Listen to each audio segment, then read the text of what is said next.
Girl, you fly and ghetto with them brand new high heel stilettos. Girl, you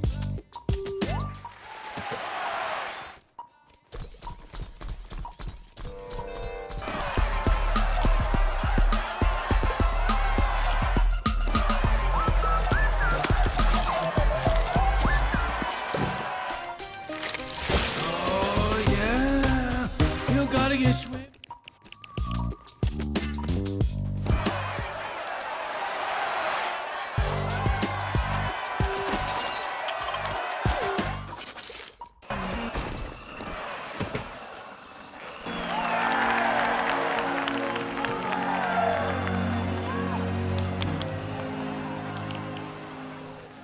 I am happy to join with you today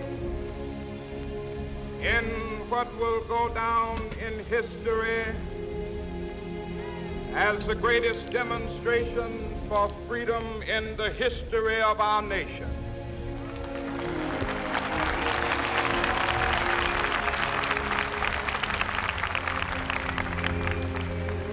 Five score years ago, a great American in whose symbolic shadow we stand today signed the Emancipation Proclamation. This momentous decree came as a great beacon light of hope to millions of Negro slaves who who had been seared in the flames of withering injustice. It came as a joyous daybreak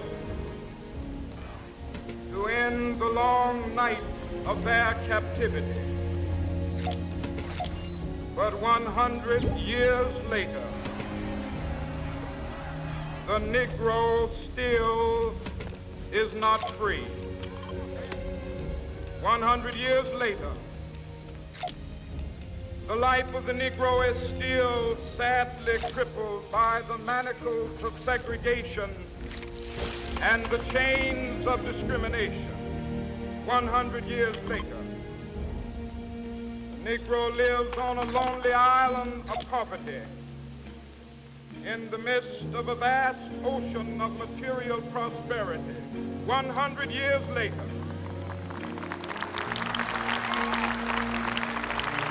the Negro is still languished in the corners of American society, finds himself in exile in his own land.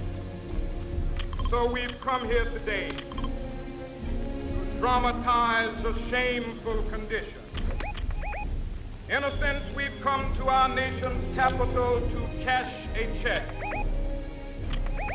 When the architects of our republic wrote the magnificent words of the Constitution and the Declaration of Independence, they were signing a promissory note to which every American was to fall heir.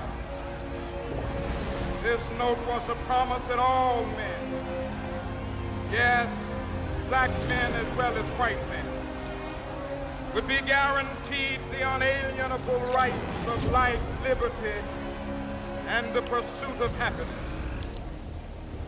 It is obvious today that America has defaulted on this promissory note insofar as her citizens of color are concerned. Instead of honoring this sacred obligation, America has given the Negro people a bad check, a check which has come back marked insufficient funds.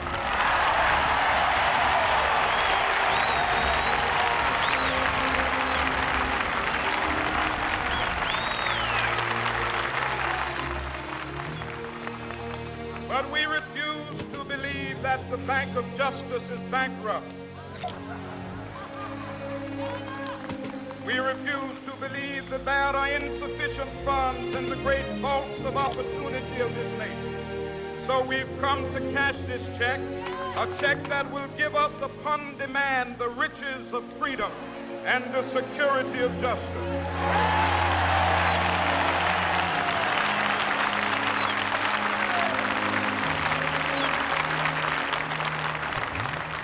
We have also come to this hallowed spot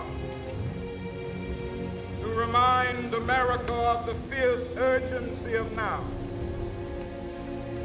This is no time to engage in the luxury of cooling off or to take the tranquilizing drug of gradualism.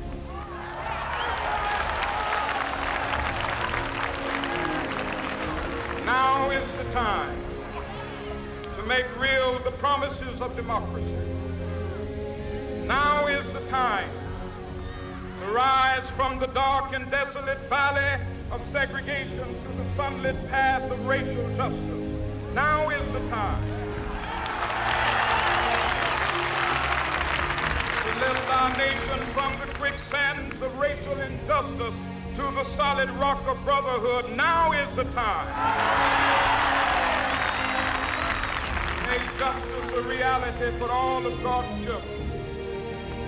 It would be fatal for the nation to overlook the urgency of the moment. This sweltering summit of the Negro's legitimate discontent will not pass until